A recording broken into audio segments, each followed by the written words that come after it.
Welcome, ZASLOW Show 2.0. It is a Thursday, the 20th of July. Good to have you aboard. We are a Blue Wire podcast presented as always by the title sponsor of everything, ZASLOW Show 2.0. Best accident attorneys around, the only accident attorneys you'll ever go to. If you're dealing with a personal injury, I'm talking about Anidjar and Levine, accident attorneys. 800-747-FREE. That's 800-747-3733. Got a fun show planned today. Really glad to have you aboard here. Glad to be back. Yesterday, no show. I apologize to everybody. Look, it's summertime. Took a day yesterday. Took my older son. We went fishing yesterday.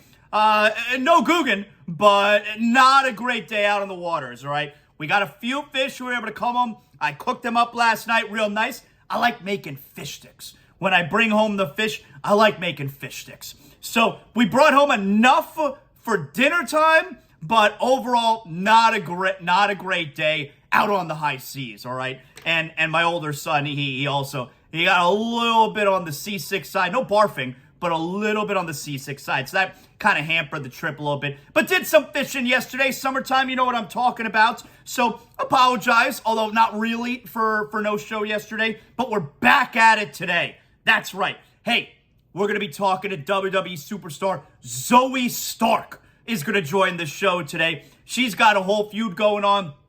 Trish Stratus is her girl. They're feuding with Becky Lynch. I mean, that's as high profile as it gets, especially for a newcomer like Zoey Stark. I'm looking forward to talking to her. I've never had her on the show, so she'll join ZASLOW Show 2.0 today. And of course, on Monday night, for the next few days, you got WWE making the rounds here in South Florida, not Central Florida, in Florida. Tomorrow night, huge SmackDown where Roman Reigns is going to be on SmackDown tomorrow night. That's live from Orlando. And Monday night, which Zoey Stark will be on, is in Tampa's Amalie Arena. I am going to that. My son and I, we're making the drive up to Tampa. We're going to spend the night there. We're going to see Monday Night Raw at Amalie Arena on Monday night. Ticketmaster.com. You still get your tickets. You can say what's up to your boy, two-time championship broadcaster. Really looking forward to that. So Zoey Stark is going to join us on the show today. Looking forward to talking to her. All right, so we got a bunch of stuff to get to. I mean, the NBA. We're going to focus on the NBA today because the drama. There is not a league that does drama like the NBA does. Also, we're trying a new segment today. I told you guys this a couple days ago, but I got to get the participation. The participation was a little bit lukewarm. I only need a handful of questions. I got a handful of questions, but I want to start doing, I told you guys on Tuesday, I want to start doing a little bit more in the way of interaction, participation with the listener. And it's hard because we're not live. You're listening right now and you're like, wow, ZASLOW, you sound like you're so live. You sound so great. And I love how good you look. But I'm not live, all right? This is recorded. And that makes it harder to get the participation from you guys, from my great listeners. So, like I put out yesterday, and I told you guys on the show Tuesday, on Thursdays, today, I want to start doing a mailbag, all right? And anything goes. You can ask me anything. Sports related, music, wrestling, life. I give great life advice. So whatever you're looking for, we can have some fun. I think that's a great way to do some participation. So I got a handful of questions that I could use today, but in order to make it work on a consistent basis, I do need the participation from you guys. So, excuse me. So we'll try it again next week. We'll try it today for the first time. I think I got some questions to have some fun with, and we'll keep it going. So I just keep coming with the questions. And we'll make it a weekly thing on Thursdays where we'll open up the mailbag. You can send questions throughout the whole week. I know how to save the questions. It's not going to get lost in the mix. Don't you worry about that. So we got a mailbag, which we'll do on this show today. But I want to start with some NBA stuff here, all right? And the big news in the NBA yesterday is Draymond Green. So, and now, you know how I feel about Draymond Green. I think he's an asshole. And when you go back and you look at the situation with the Warriors this past year, I think it's pretty safe to say that the whole deal between Draymond, Jordan Poole, probably put a huge monkey wrench in the Warriors season. It likely caused, is that why they weren't able to defend their title? No, but they had, Andrew Wiggins missed a lot of time throughout the year. He's a super important player for them. Is it the reason why they didn't repeat? No, but I think it played a part. I think it played a role. And so, Draymond Green, and think about this. Draymond Green is the one who, do you want to say he assaulted Jordan Poole? I guess technically he did assault him, but all right. So, Draymond Green's the one who assaults Jordan Poole. Draymond Green gets no suspension, no consequences whatsoever.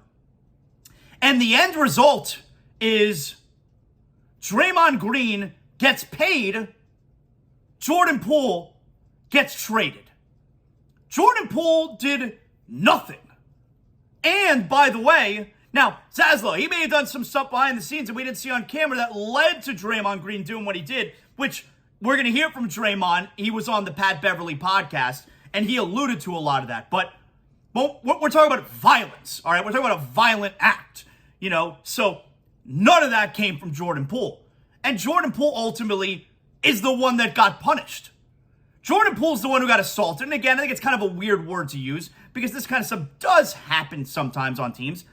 But Jordan Poole's the one who got assaulted, and nothing happened to the aggressor and the guy who didn't do anything, the guy who was the victim, if you will.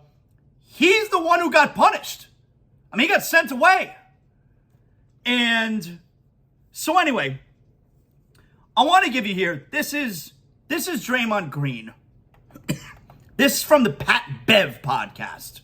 It's the same dopey podcast where Carl Anthony Towns went on and talked about how he's changing the game. All right. So Draymond Green, who, like I told you, I do not have the stomach for. I do not have the patience for. And it's very similar. I really think there's some similarities between Draymond Green and the 2008 Boston Celtics. I really do. There is no self-awareness. The 2008 Boston Celtics, Garnett, Pierce in particular, the way they talk like they're an all-time dynasty. You won one title. And if we want to be honest, it was a disappointment that you only won one title. Draymond Green, there's a similar lacking of self-awareness where I feel like we would all agree if Draymond Green wasn't drafted into the right situation, if Draymond Green was not on the Warriors, he'd be a nobody in this league. Draymond Green is a very valuable player on the Warriors. He is a very important part of that team, and he makes a very big impact on that team. But Draymond Green on a bad team does not help you. Draymond Green on any other team at the start of his career outside the Warriors, you wouldn't know who he was. There's a real lack of self-awareness. I think that's a big similarity between Draymond Green and guys like Paul Pierce and Kevin Garnett. Anyway, that's neither here nor there. That's a story for another time. So, very similar, though, to those teams, or very similar, though, to the 08 Celtics. I have no patience for Draymond Green. I'm so over hearing him talk. And as if he doesn't talk enough. He's got his own podcast. He's on the Pat Bev podcast yesterday. And look, he's back to talking about Jordan Poole. Who's bringing this up now? Who's talking about this now? Who's thinking about this now? But he's back to talking about Jordan Poole. And don't tell me it's a coincidence that now he's back to talking about Jordan Poole after two things have happened. The first thing is, Jordan Poole's no longer on the team. The second thing is, Draymond Green got paid. So now Draymond Green can yap about this event that might have derailed the Warriors season last year all he wants. What are the repercussions? Jordan Poole's no longer around. I don't have to be nice anymore. I got my money. What are they going to do about it? And you know what the third thing can be? The third thing can be that Bob Myers is no longer there. What's Mike Dunleavy Jr. going to do? He's never been our general manager. He's going to come and tell me to shut up? What's he going to do? So it's really three things that have happened now that allow Draymond Green to yap about a situation, to yap about a story that no one is talking about anymore. So, Here is Draymond Green on Jordan Poole on the Pat Bev podcast. I don't just hit people. Dialogue, of course, happens over time, and you usually ain't just triggered by something like that fast, to that degree. You know what I'm saying? Like, this is a team. You know what I'm saying? Like, ain't nobody on my team triggering me, in an instant. We know stuff that you don't say amongst men. You know what I'm saying? We know things that you have to stand on. All right, so again, keep in mind, why is this coming up now? Well, is it a coincidence that three things? Draymond now got his money. Jordan Poole's no longer around. Bob Myers is no longer around. There's no one to keep Draymond Green in check. All right, so now we got the family involved. And this part's kind of weird to me because, and I understand, like, Jordan Poole's young. I mean, how old's Jordan Poole? 23, 24? Like, how old is Jordan Poole actually? So he's a young man. And look, if you're Anthony Poole, that's Jordan Poole's father, and he's probably like around my age, probably a few years older than me, you're going to be protective of your son when he's young. Jordan Poole's still young. So I understand the part where he's protective of his son, but I don't think this helps the situation at all. And my guess is that Jordan Poole doesn't love his dad doing this either, although it's clearly out of love. And so Anthony Poole replies to Pat Bev Pod and Draymond Green on Twitter for everyone to see. And I mean, hang with me here because the grammar's so bad. Oh, it's so bad. So he tweets back at these guys, "I'm stand on this. That is some BS. JP," it's Jordan, "JP was his guy, and he avoided me all last year. He is a soft as bitch, and I'm standing on this, and he didn't apologize to me and my wife. So he lame, and me and him can meet anytime he want." So he's challenging Draymond Green to fight. I also don't know why, and again, Anthony Poole, Jordan Poole's father, is doing this out of love. We all can agree on that. But I don't know, like, does Draymond Green need to apologize to Anthony Poole and his wife? Like, a lot of you guys listening, you've been in a fight before. Maybe you punched a friend. Did you then go and apologize to the parents? Why is that a thing? Why does he have to go apologize to the parents? He should apologize to Jordan Poole. Like, what family member, like, should he apologize to Jordan Poole's brother? Should he apologize to Jordan Poole's sister? How far does it go? And I guess it's like there's a relationship there because the parents are around all the time. It's a family type atmosphere, the worst. Okay, but why does he, yes, Jordan Poole is Anthony Poole's son, but he is an adult. It's not a child. Why does he have to apologize to the mother and father? I don't get that part. Anyway, and Draymond Green then responds to that. "That's so cute. It's impossible to avoid you in an arena for a year, champ.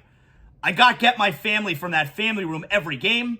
And stop using those words. They usually don't go over well amongst men." So he's talking about how, calling me soft and calling me a bitch, they don't go well amongst men. If you're Draymond, what the hell is the point? What's the point in this? Like, the fact of the matter, Draymond, you won. You knocked the kid out. He's a lot smaller than you. You knocked him out when there was, it's not like you were fighting. You threw the first punch, seemingly out of nowhere. You knocked the kid out. You got money. He got sent away practically to Siberia. That's what it's like when you're traded to the Wizards. And now we're talking about, what's the point in even... The father has a right to be mad. Now, should the father be challenging Draymond Green to fight here? No, but it's out of love. It's being done out of love. What's the point in Draymond Green responding here? Draymond Green was the asshole and the big winner in this scenario. Like, why? Why continue this? And the reason is because he's an asshole. And you talk, and you hear, in the clip, you calling a guy a bitch and all that stuff. How many times do we see clips of Draymond Green on the floor calling players bitches? Calling them either a bitch or rhymes with ussy. How many times do we see that? I don't know. Every game? So, That's one Draymond Green story over the last couple of days. There's another Draymond Green story out there right now, and that's on his new teammate, Chris Paul, which he also spoke about on the Pat Bev pod. And here's the quote from Draymond on his new teammate, Chris Paul. I publicly said I didn't like Chris Paul before. I'm just not going to be like, oh man, that changed now. He my teammate. No, I look forward to talking amongst men. So he's telling you there, he doesn't like his new teammate. And they're going to have to talk and figure things out. How's that being a leader? Like, he prides himself on being a leader, right? How's that being a leader? Wouldn't being a leader saying, I'm squashing that beef right now because we're trying to win a championship together? Wouldn't that be a leader? Not going on a podcast and telling everyone you still don't like Chris Paul, which, by the way, it's not like he doesn't like him personally. He doesn't like him based on the basketball court, based on a game, based on tactics. We know Chris Paul has all those dirty point guard veteran moves. He doesn't like him based on tactics used in basketball. What's the point in now still telling a, you're a leader, right? Isn't he a leader? That's being a leader. Letting everybody know you don't like your new teammate. You know, you want me to tell you what a leader is? Let me tell you what a leader is. I love this story. Let me tell you what a leader is. Back in 1997, Miami Heat. In the middle of the year, Gary Grant was the backup point guard for the Heat. He was the backup point guard to Tim Hardaway. Gary Grant got hurt. The Heat Riley's got to go out and find another backup point guard. Calls veteran point guard, who is now playing overseas, John Crotty. Calls Crotty. Signs him. Crotty's now on his way to Miami. He's going to be the backup point guard for the last half of that season. Well, from their days in Utah and Golden State, Crotty and Tim Hardaway do not like each other. They did not have good experiences together competing on the court. They don't like each other. And this is going through the back of John Crotty's mind. I'm going there, I'm going to work with Tim Hardaway, I'm going to be his backup, but man, like, we don't like each other. I'm real interested in how this is going to work out. Well, you know what happened? Tim Hardaway's a leader. And Tim Hardaway called John Crotty on his way to Miami to tell Crotty, hey man, I'm happy to have you on the team. Everything's going to be great. Can't wait to work with you. And that relieved any anxiety that Crotty has about joining the team that Tim Hardaway is clearly big dog on with Alonzo Mourning. And now we can just get to work. And they got to the Eastern Conference Finals for the first time in franchise history. You squashed it immediately because you got the same goal. There's nothing to hash out. There's nothing to talk about. I mean, did he spit in your mother's face? Did Chris Paul spit in Draymond Green's mother's face? If not, move the F on. But no, Draymond's got to tell everybody, I don't like him. Doesn't matter that he's on my team now. I don't like the man. No, that's not a leader. Tim Hardaway was a leader. Called a guy who he didn't like and who didn't like him and is now on the team and wanted to make sure before they even begin working together that they squash it. And there's nothing to even talk about. I'm happy to have you. That's a leader. Draymond Green, that's bullshit. That's not a leader. So, that's been the big story really of the last 24 hours. Oh, and this. And look, it comes in threes, right? So, now we have this. You know there's an NBA aggregator account, which I really like on Twitter, called NBA Central. Real good at giving you the headlines of stories, things that dudes said and what have you. Well, there's a parody one out there called NBA Centel. It's got the blue check mark because Elon Musk. And NBA Centel yesterday, they tweet out yesterday morning, because Draymond Green right now is the topic of conversation. And NBA Centel sends out now, Kevin Garnett calls out Draymond Green. And the quote is, Draymond punching JP is like a senior punching a freshman who's half his size and then walks around talking himself up as if he's like that. Come try me, Dre. Now, the first part of that you know, dead giveaway, it's not true, is Garnett saying, come try me, Dre. Because Garnett only picked on guys who were much smaller than him. That's the first dead giveaway. But Draymond responds to the tweet and tags Kevin Garnett in it. I tried you when I was a rookie, KG, and you started talking to yourself like I wasn't talking to you. What's that like? The freshman picking on a senior citizen that's double his size. So Draymond just totally falling for it, hook, line, and sinker, and then starting beef with Garnett. Garnett then responds, that's a fake tweet. Elon, see what the F is happening? Fix it. Not a great look over the last 36, 48 hours for Draymond Green, if I could tell you. Not the best look. But I think what it all boils down to, what I've been telling you here for the last, 10, 15 minutes, Draymond Green's an asshole. That's what it boils down to. All right. Let's get to some Heat stuff here. First, though, to summertime. And you may be saying, you know what, Zaslow? I deserve to treat myself. I want to treat myself to a brand new ride. But where should I go?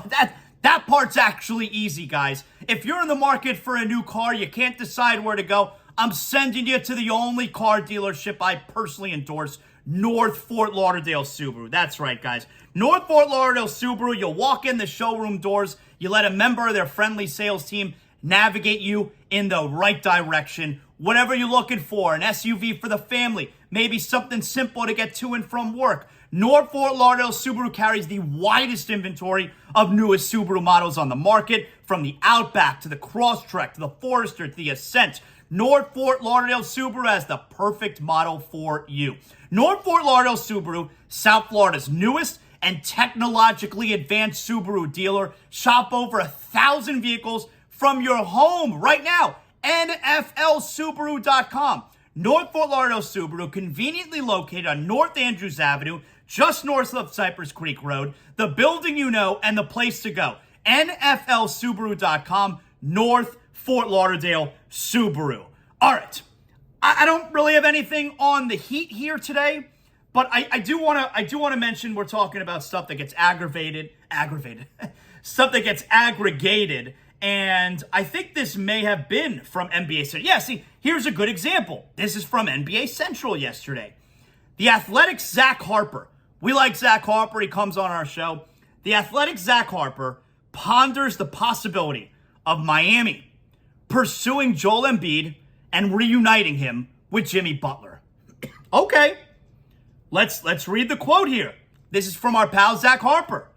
Daryl Morey is already processing Philly getting subpar value for Harden.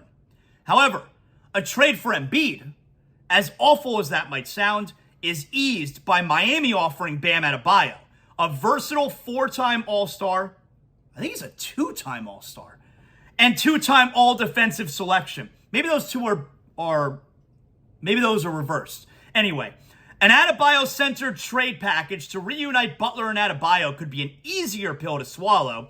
It would end any pursuit of Lillard due to lack of assets, but such a pursuit could also not yield Lillard at all. So, the idea of the Heat saying, maybe we don't go after Lillard, let's try and go after Embiid instead. Me personally, not in on it. I would rather Lillard than Embiid.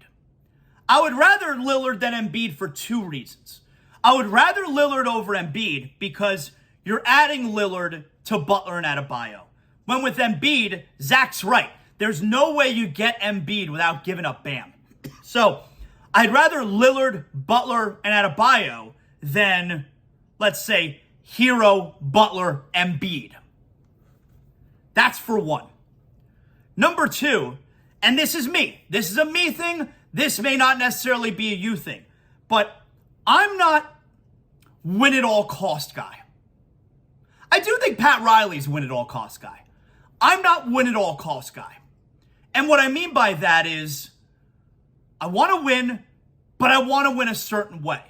And one of those ways that I want to win is I want to win with my guys. I don't want to just win with mercenaries.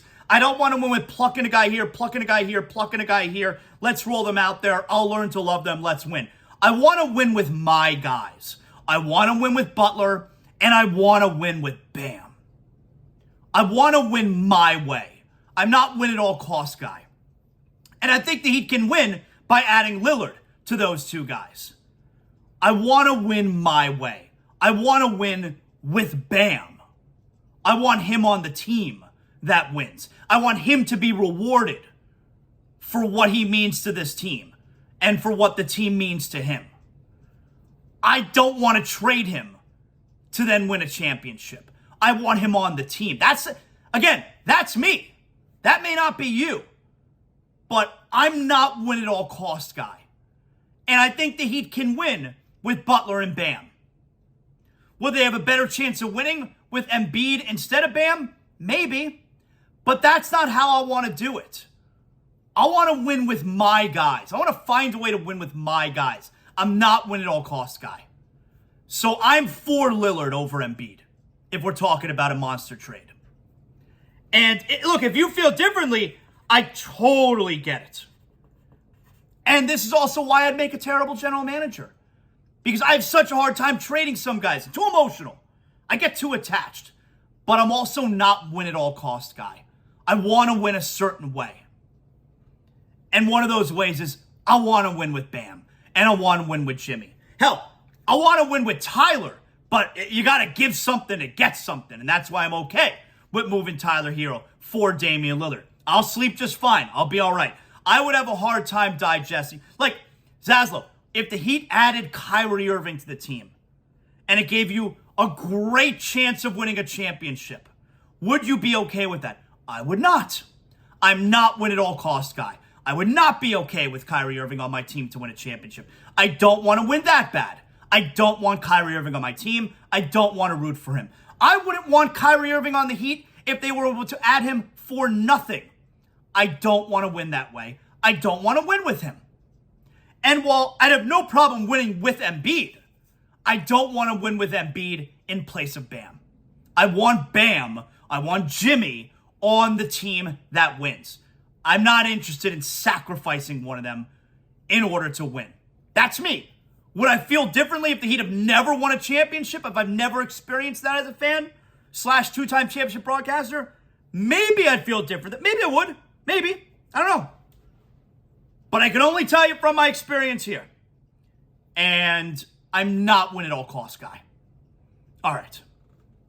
But we do like Zach Harper a lot. And I'm sure a lot of people feel the same way, that the Heat should go after Embiid. But for me, on the inside, when these players mean something to me and I'm not objective and I'm not unbiased, that's a no-go for me. That's a no-go for me. All right. I want to do a mailbag. Let's try a new segment. First, though, guys, if you're looking for homeowners insurance, look no further. Use the same insurance agency that your boy uses. Two-time championship broadcaster gets his homeowners insurance only from Brunt Insurance and Financial Services. Wherever you're calling from in the state of Florida, from Pensacola all the way down to the Keys, Brunt Insurance has offices throughout the state of Florida. They know whatever area you're calling from. 954-589-2204. Greg Brunt and his team at Brunt Insurance. They're certified. They know exactly the area you're calling from. You're going to get the most affordable coverage, the most comprehensive coverage. The team at Brunt Insurance has the expertise and experience to find the perfect coverage for you. And hey, that includes comprehensive policies on trailers and motorhomes as well, if that's your style. Also, what about car insurance, boaters insurance, motorcycle? Yup, Brunt Insurance has got you covered. I've been getting my homeowner's insurance through Brunt Insurance for about 10 years now, and I never have to worry about where I'm going to go. I never have to worry if I'm getting the best coverage. I certainly don't have to worry if I'm getting the best price out there, because I am with Brunt Insurance. BruntInsurance.com, 954-589-2204, 954-589-2204, BruntInsurance.com. All right, new segment every Thursdays. You can always hit me up at ZASLOW Show, although I'll send out like a message, hey, send in your mailbag questions. Need your participation. Got a little bit of participation here, enough to kind of get this thing going.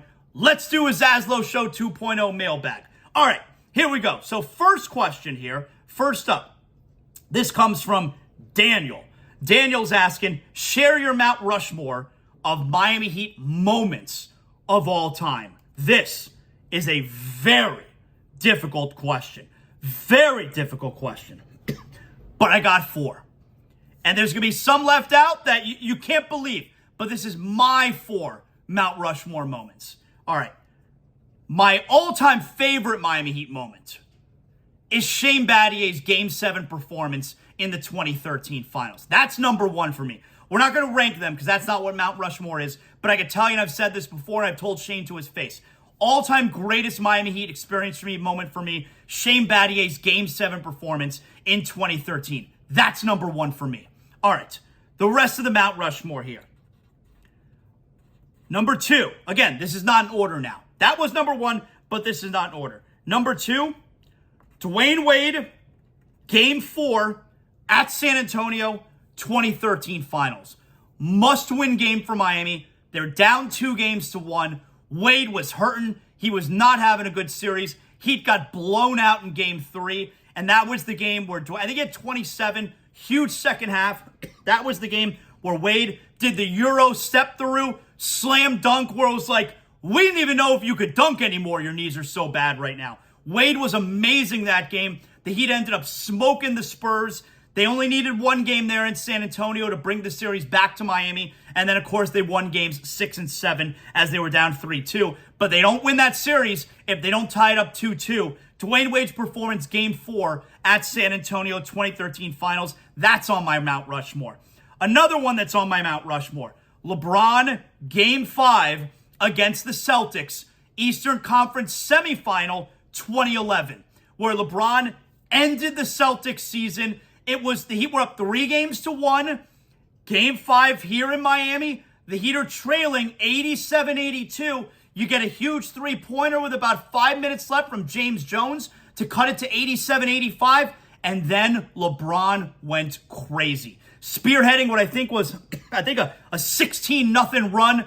The Heat end the Celtics season. LeBron for 3, LeBron for 3, LeBron at the basket, LeBron breakaway dunk, and the Celtics were shook. Get the hell out of my city, Celtics. I hate your guts. That right there, it was the most amazing performance I'd ever seen at that point. LeBron James ending the Celtics season, Game 5, 2011 Eastern semifinals against the Celtics. That's a third one. And finally, to close out my Mount Rushmore, Jimmy Butler, Game 4 against the Bucks. The Heat go up 3-1. They're down double figures in the fourth quarter. I think it was 98-87. And then you get a monster run. Jimmy Butler finishes with 56 points. He had the back-to-back threes. He's yelling to everybody, this is my shit, this is my shit. That closes out my Mount Rushmore. All right, there you go. You could always send me yours if you'd like. This question here is from MAR 592862234. And he's asking, best and worst experience on DLB show. I have to imagine that's the Dan Le Batard show. I don't have a worst experience on the Dan Le Batard show, but I used to fill in every now and then for Stu Gatz. Back when we were all on 790 The Ticket, I was doing night. ZASLOW show was 7 to 10 p.m. And one of the times that I was filling in for Stu Gatz, and I was there with Dan, was leading up, it was the 2010 offseason and the crazy free agency, summer of 2010, when the Heat ultimately signed LeBron James. And I was co-hosting that week with Dan, and I was doing those shows with him where Dan, people don't remember, Dan and Stephen A. Smith were the first two to say, LeBron is signing with the Heat. I was doing those shows with Dan, and it was crazy to be there and be part of that, because those shows that week with him were nuts, because you didn't know what his decision was going to be. But now all of a sudden, because it was always thought to be Chicago, and now all of a sudden Dan is straight up telling everyone he's signing with the Heat. So sitting in and doing those shows there with Dan, that was probably the best experience I had. This question here is from Aaron. How do you grade the Panthers, the moves the Panthers have made this offseason? Well, look, it hurts losing Radko Gudas for sure. He was, really like one of the hearts of the team. You lose that toughness, one of the big hitters. You got to do what you got to do when it comes to getting paid. So, sucks losing Radko Gudas. But the kid they signed, the defenseman they signed, what's his name? I forget his name. But he had a down year, broken foot. Otherwise, it looks like it could be a bounce-back type of year for him. The Panthers need help on defense. Also, the kid, what's his name? Is it Christensen? They signed from Colorado. Eric Christensen. Kind of feels like a little bit like that for Hagee signing, where you're getting a guy low, great value, low salary, who maybe wasn't doing as much on that team as he can on this team. So I feel like those are a couple real good signings. So look, Panthers offseason, kind of ho-hum, but this team certainly has enough talent to be a playoff team every year. And you got some young guys who you're hoping, maybe Denisenko. You got some young guys who you're hoping are going to wind up making a difference now. Maybe Spencer Knight, although who the hell knows. Thank you, Aaron. This question here is from Reggie. If you had to pick the next South Florida team from the 5 major pro sports teams to win a title for your life, which would you choose? Also, gun to your head type of scenario. All right, it's not Inter Miami. It's not the Marlins. So we're talking Dolphins, Panthers, or Heat. It's tempting to say Dolphins because if they make the playoffs, you're only going to win 3 games to get to the Super Bowl. Maybe only 2, depending on how good their regular season is. If I have to pick the next South Florida team, I'm going to go Heat because I think they're getting Lillard, and I think that gets them out of the Eastern Conference again. You also like the trajectory where you got to suffer before you end up winning. The Heat lost Game 7 in the East. Well, hell, they lost the NBA Finals in 20, lost Game 7 in the East Finals in 22, lost in the Finals in 23, and it kind of feels like the trajectory is they're going to win the whole thing next year. Gun to my head, for my life, I'll go the Heat. Uncle JJ, when will you pay your respects to Nipsey Hussle? Uncle JJ, you're a great listener. I can't pay my respect to someone who I can't eulogize. I don't know enough about Nipsey Hussle. I'm sorry I offend you so much. I'm sorry. Joseph asks, are you going to the Messi game tomorrow, or are you going to cash out your tickets and make bank? I am not going tomorrow, nor am I going to sell my tickets, because yes, I'm an inaugural season ticket holder for Inter Miami, but that is not, these 2 games in the League Cup games, which are at Dry Pink Stadium against Cruz Azul from, what are they called? Liga MX, XL, something like that. And the game against Atlanta United. Those are not MLS games. Those are League Cup games, and that's not included in our season ticket package. So I don't have tickets to sell, and I'm not going because they're really expensive. And the first game, you saw what the crowd was like for Messi's unveiling. I am not going and dealing with that parking situation, the traffic situation, the first game that Messi's playing there. I am not dealing with that. I'm letting a few trial runs play out in front of me before I go to one of Messi's games. And finally here, we got one more question. I think we got one more. Here we go. This is from Nick's Hex.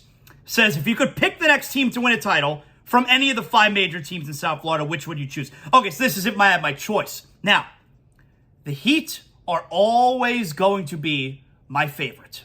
Number 1 with a bullet. But if I had my choice, which team? Because you got to remember, I've witnessed 2 of them up close, but I've witnessed 3 Heat championships. If I had my choice, it's Panthers. Yep. Oh, I know, it's a shocker. It's Panthers. I love the Florida Panthers so much. I mean, I can't even imagine what it would feel like to win that Stanley Cup. It's such a grind. It's such an amazing run. We're 3 wins short of experiencing it. Think about how amazing this postseason was, and now imagine if they won 3 more games. So for me, if I could choose which one of my teams wins next, it's the Panthers. And that right there is the debut edition of Mailbag.